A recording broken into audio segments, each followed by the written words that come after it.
ഗസയിലെ ദുരിതബാധിതർക്ക് കൂടുതൽ സഹായം ഉറപ്പാക്കി UAE.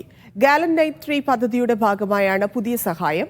ഇസ്രായേൽ ആക്രമണം വ്യാപകമായി തുടരുന്ന സാഹചര്യത്തിൽ സാധ്യമായ കൂടുതൽ ജീവകാരുണ്യ പ്രവർത്തനങ്ങൾ തുടരുമെന്നും UAE നേതൃത്വം അറിയിച്ചു.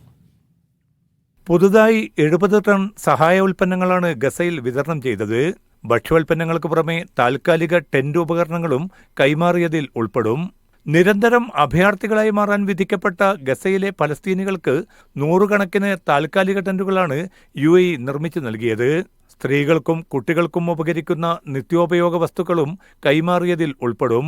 ഇതിനു പുറമെ ഗസയിൽ UK സ്ഥാപിച്ച ഫീൽഡ് ആശുപത്രിയുമായും UAE സംഘം കൈകോർത്തു. ആക്രമണത്തിൽ പരിക്കേൽക്കുന്നവർക്കും രോഗികൾക്കും പരമാവധി ചികിത്സ ഉറപ്പാക്കാൻ വേണ്ട മരുന്നുൽപ്പന്നങ്ങളും ഉപകരണങ്ങളുമാണ് UAE കൈമാറിയത്.